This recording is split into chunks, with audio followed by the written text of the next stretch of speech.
بسم اللہ الرحمن الرحیم۔ شروع اللہ کے نام سے جو بڑا مہربان نہایت رحم والا ہے۔ السلام علیکم۔ آج ہم پڑھیں گے کلاس سیکنڈ ایئر کے مطالعہ پاکستان کا چیپٹر نمبر 2، جس کا نام ہے اسلامی جمہوریہ پاکستان کے ابتدائی مسائل۔ ہمارا آج کا ٹاپک ہے پاکستان کے ابتدائی مسائل۔ پاکستان 14 اگست 1947 کو حاصل ہوا، جہاں اس وقت مسلمانوں کے لیے خوشی کا سماں تھا۔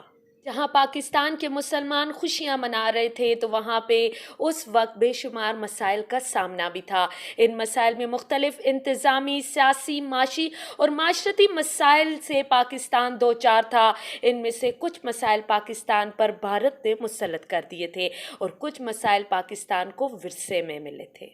قیام پاکستان کے ساتھ ہی ہندو مسلم فسادات شروع ہو گئے، جس کی وجہ سے لاکھوں کی تعداد میں مسلمان ہندوستان سے پاکستان اور ہندو اور سکھ پاکستان سے بھارت ہجرت کر گئے۔ آبادی کی اتنی وسیع منتقلی کی وجہ سے پاکستان میں کلرک، آفیسرز، ڈاکٹر، اساتذہ اور دوسرے شعبوں میں ہنرمند افراد کی کمی ہو گئی۔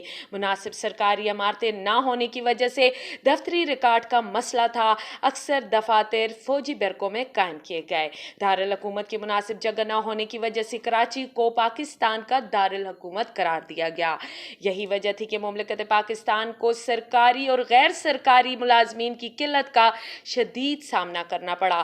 تاہم ان دشوار ترین مشکلات کے باوجود سرکاری ملازمین نے ہمت نہیں ہاری اور قائد اعظم محمد علی جناح کی ولولہ انگیز قیادت میں تمام مشکلات کا ڈٹ کر مقابلہ کیا اور بالتدریج ان مشکلات پر قابو پا لیا گیا۔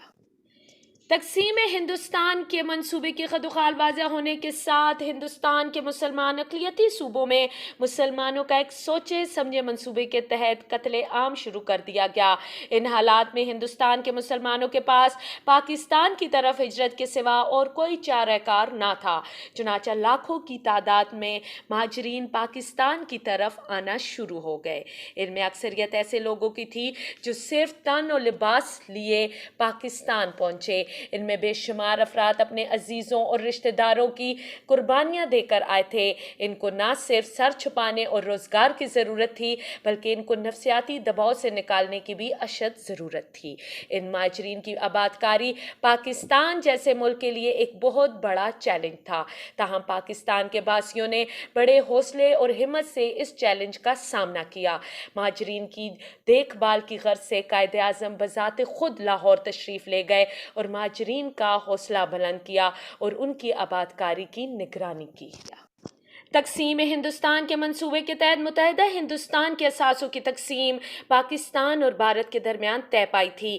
باہمی بات چیت کے ذریعے نقد اثاثوں میں پاکستان کا حصہ 750 ملین روپے قرار پایا تھا۔ قیام پاکستان کے بعد بھارت شروع میں رقم کی ادائیگی میں ٹال مٹول سے کام لیتا رہا، لیکن کچھ عرصے بعد 200 ملین روپے پاکستان کو ادا کر دیے گئے۔ یہ پاکستان کے قیام کے ابتدائی دن تھے اور پاکستان کو رقم کی سخت ضرورت تھی۔ ان حالات میں مہاتما گاندھی نے بھارتی حکومت پر دباؤ ڈالا کہ وہ پاکستان کا جائز حق ادا کر دے۔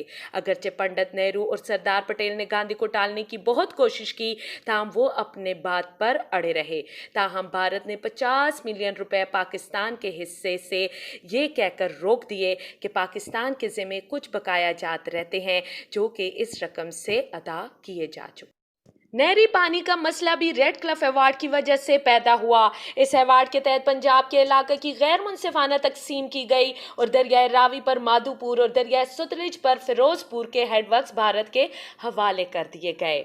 حالانکہ ان ہیڈ ورک سے نکلنے والی نہریں پاکستانی علاقے میں واقع ہیں اور ایک بڑے علاقے کے سیراب کرنے کا ذریعہ بھی ہیں۔